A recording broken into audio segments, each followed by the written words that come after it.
Hey guys, Steph here. In this video blog, we're going to talk about graphic designers and what my suggestion is in terms of the best approach of jumping into the whole app development space, the web design space, the web app space.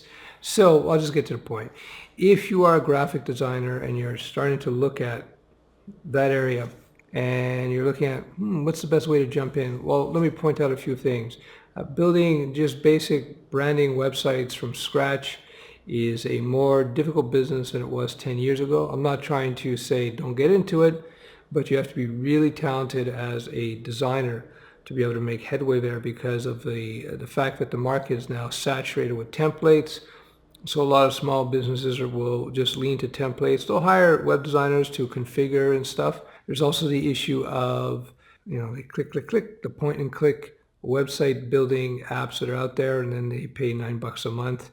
That's an issue you might have to contend with as well. So getting into pure web design for the aesthetic design branding sites is a more difficult proposition. So what are your options? Your options are either to get into specializations like WordPress design, which requires you have to learn WordPress.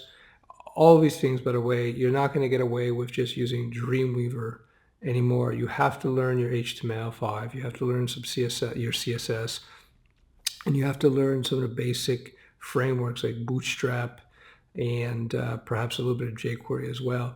And this is for web designers who just want to sort of do branding sites. You need these basic skills. It isn't what it was just 8-10 years ago.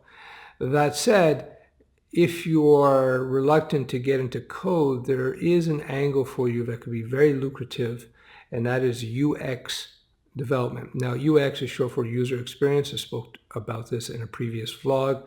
And with UX, you are basically working on making the site or the web app or the app more usable, more user-friendly.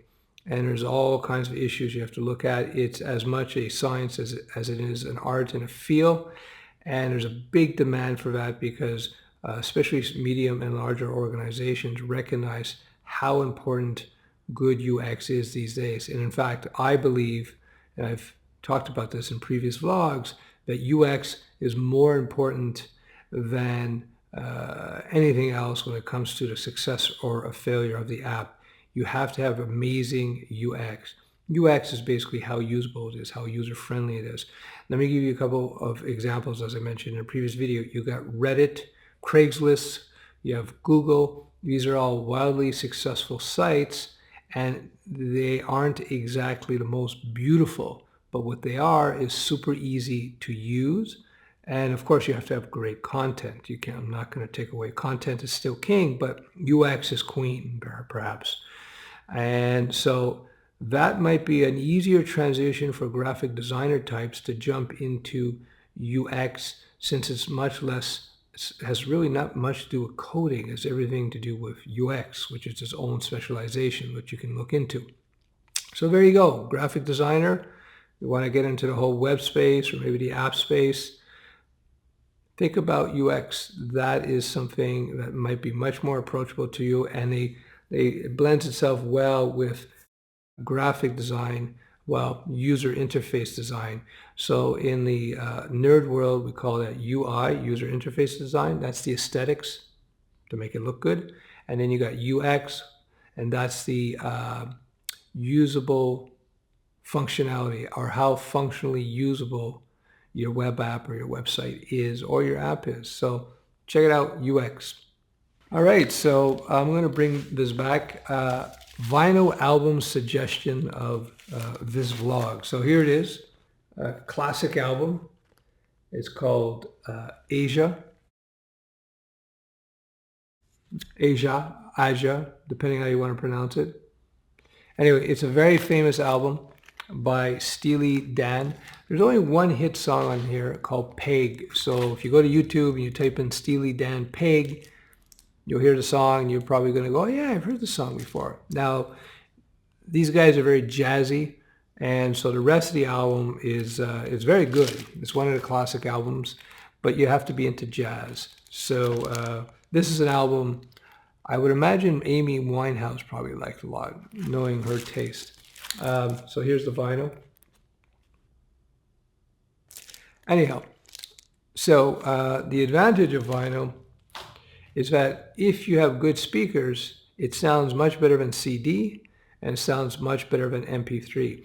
I've seen some articles online where they did some tests and they said, no, they don't. Vinyl or 24-bit music does not sound better than MP3 or CD.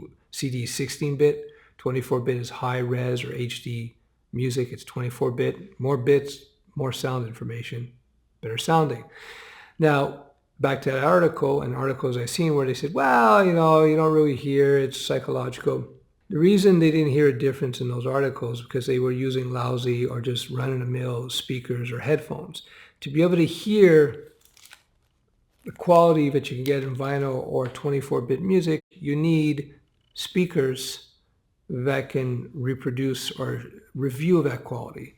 If you were to film something in 4K and play it on a TV that only plays 720p, you're not going to see the 4K, right? Because your TV just doesn't have the capacity to display the 4K properly.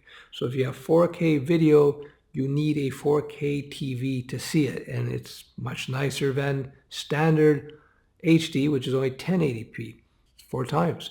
So 4K, yes, is much better quality, but you only see it with a 4K TV. And vinyl or 24-bit music does sound better than 16-bit or especially MP3, but you need the speakers to be able to hear it. So there you go. Just to let you know, I will be probably slowing down on my vlogging a little bit over the next few weeks or so because of work. I'm just very busy with work, working on a pretty big project now. And so I'm still going to do vlogs, but I might have to cut them down to once every 2 days or so. We'll see how it goes. You never know. But that's about it. We'll talk soon. Bye.